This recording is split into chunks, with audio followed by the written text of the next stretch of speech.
जन्म कुंडली के लग्न भाव में जब कोई शुभ ग्रह बैठ जाता है तो ऐसे व्यक्ति का शरीर हुष्ट पुष्ट दिखता है, भरा भरा ऐसा दिखता है।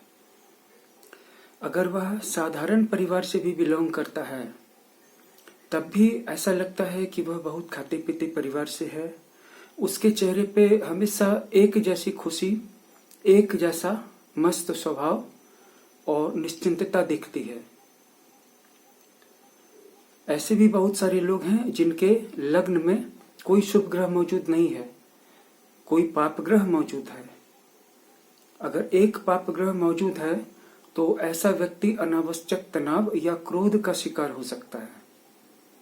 हो सकता है कि एक ग्रह भर के मौजूद रहने से, यानी कि एक पाप ग्रह के मौजूद रहने से, एक क्रूर ग्रह के मौजूद रहने से उत्पन्न होने वाले बुरे प्रभावों को वह किसी तरह से दबा ले। लेकिन अगर कहीं लग्न में दो क्रूर या पाप ग्रह मौजूद हैं, विराजमान हैं, तो फिर जातक उनको अपने प्रयासों से किसी भी तरह से कंट्रोल नहीं कर सकता। अब ऐसा जातक तनाव के साथ साथ कुढ़न, ईर्ष्या और जलन का भी शिकार रहेगा, अकारण दुखी रहेगा, लोगों को भी दुखी रखेगा अपने व्यवहार से।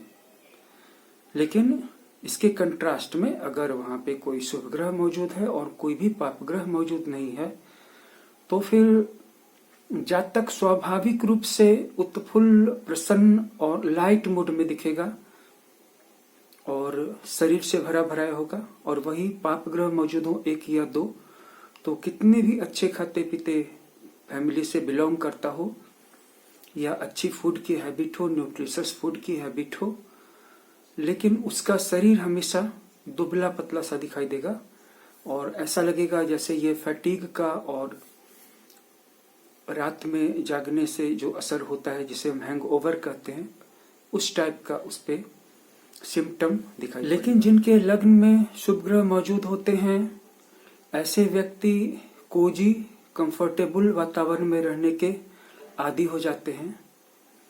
अगर ऐसे लोगों को थोड़ी सी कठिनाई में डाल दिया जाए तो ऐसे लोग सूनर और लेटर लड़खड़ा जाते हैं।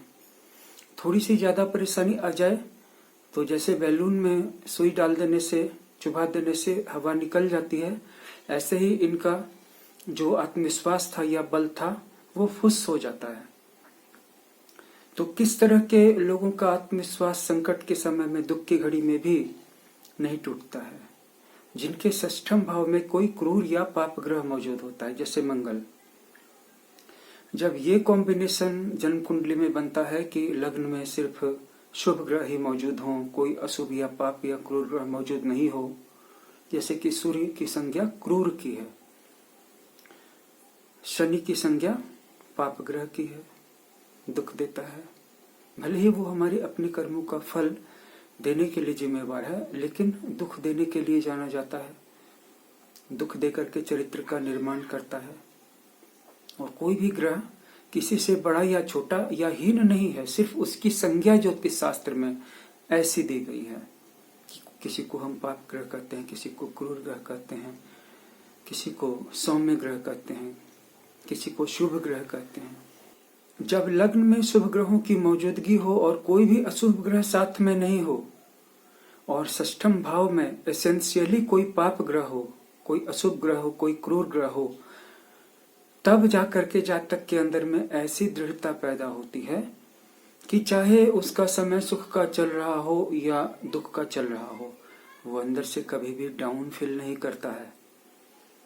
अंदर से उसका मनोबल हमेशा बना रहता है, एक जैसा बना रहता है और वो संकट के मसलों को, इश्यूज को बहुत ही बहादुरी से डील करता है। षष्ठम भाव में जब मंगल जैसा क्रूर पाप ग्रह मौजूद हो और लग्न में शुभ ग्रह मौजूद हों, तब जा करके जातक के अंदर में ऐसी कैफियत या ऐसी क्वालिटी क्रिएटेड होती है कि वो किसी भी संकट के समय का पूर्वानुमान भी कर पाता है और बड़ी आसानी से मुकाबला भी कर लेता है। लग्न में सिर्फ शुभ ग्रह बैठे हों, कोई अशुभ ग्रह नहीं बैठा हो और छठे भाव में राहु बैठा हो, तो ऐसे व्यक्ति को संकट का मुकाबला करना आता है, संकट के समय में उसको अच्छा लगता है और संकट का मुकाबला वह पागलों की तरह करता है, अराजक तरीके से करता है। उसकी एक्टिविटीज को देख करके लोगों को डर पैदा होता है क्योंकि वह अनप्रेडिक्टेबल होता है, उसका नेक्स्ट मूव अनप्रेडिक्टेबल होता है। क्या करेगा, कब करेगा, कैसे करेगा, इसके बारे में अंदाजा लगा पाना बहुत मुश्किल होता है। हो सकता है बहुत दिनों तक वो शांत रहे और लोगों के अंदर में ये भ्रम पैदा होने दे कि अब ये लड़ाई नहीं करेगा। इस तरह से उसकी सूक्ष्म महीन चालें होती हैं। लेकिन छठे भाव का राहु जातक को अपने तौर तरीकों में, स्टेप्स में, मूव्स में, स्ट्रेटजीज में अराजक बनाता है, केओटिक बनाता है। मंगल का जातक यानी कि छठे भाव में जिसका मंगल हो, ऐसा जातक अपने डिफेंस के तरीकों में, अपने लड़ाई के तरीकों में सेल्फ डिसिप्लिन रहता है, अपने दुश्मनों पर भारी पड़ता है और ज्यादा ट्रेडिशनल तरीकों का सहारा। लेकिन छठे स्थान में बैठा हुआ राहु तौर तरीकों को एक मैनायक या एक मैड इंसान का लुक देता है, लेबल देता है और ऐसा व्यक्ति सबके लिए खतरनाक होता है, खुद अपने लिए भी खतरनाक हो सकता है। उसकी चालें, उसके मूव, कम से कम उस पर बहुत तरह की बदनामी का ठप्पा तो लगा ही देता है छठे स्थान का राहु। और अब बात क्या है कि छठे भाव में बैठा हुआ राहु इंसान को उसके अंदर के जबरदस्त फाइटिंग की शक्ति का एहसास दिलाता है और ये एहसास तब बढ़ जाता है जब वह चारों तरफ से संकटों से घिरा हो, दुश्मनों से घिरा हो, परेशानियों से घिरा हो, क्राइसिस से घिरा हो। तब जा करके, और ऐसे जातक न सिर्फ मानसिक रूप से बल्कि शारीरिक रूप से भी बहुत तरह की कठिनाइयों से पार जाने के आदी होते हैं। बहुत बार अपने आप को जाने अनजाने में ऐसे संकटों में फंसा लेते हैं और फिर उससे निकलने के लिए अपने जी जान को लगा देते हैं। कई बार उनकी जान पे आफत बनाती है, लेकिन फिर वो जातक ही क्या जो खतरा नहीं मोले, जिसके छठे भाव में राहु हो। छठे भाव का मंगल भी दुस्साहसी बनाता है, लेकिन उसके मूव्स कैलकुलेटेड होते हैं।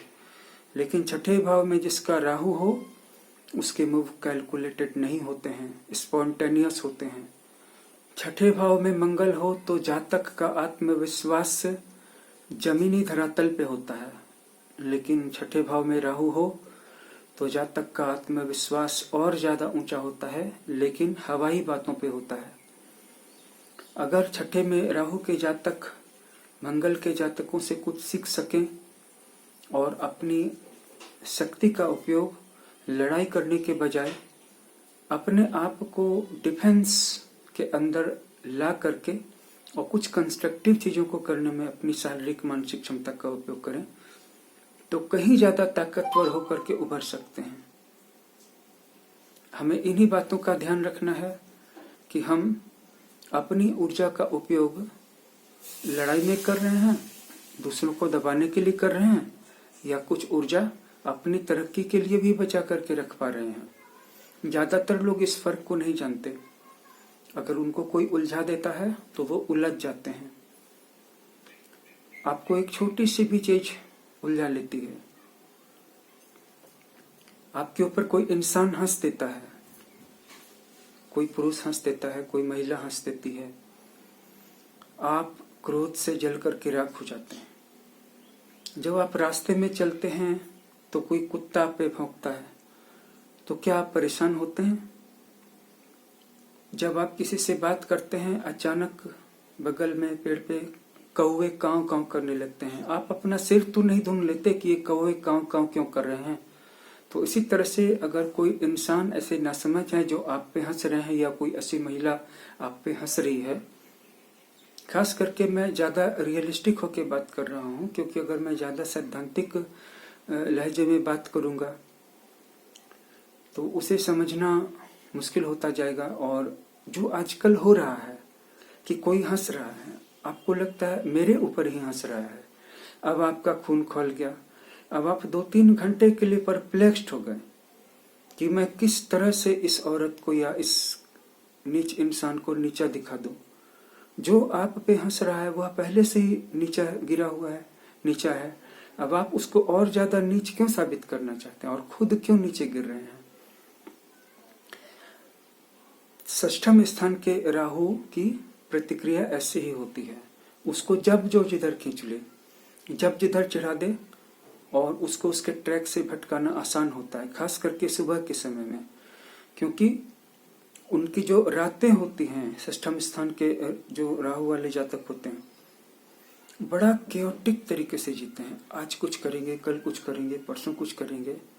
षष्ठम स्थान में मंगल वाले जातक की तरह कम से कम एक ही फील्ड में काम करें तो उनकी ज्यादा भलाई हो सकती है, ज्यादा उन्नति हो सकती है।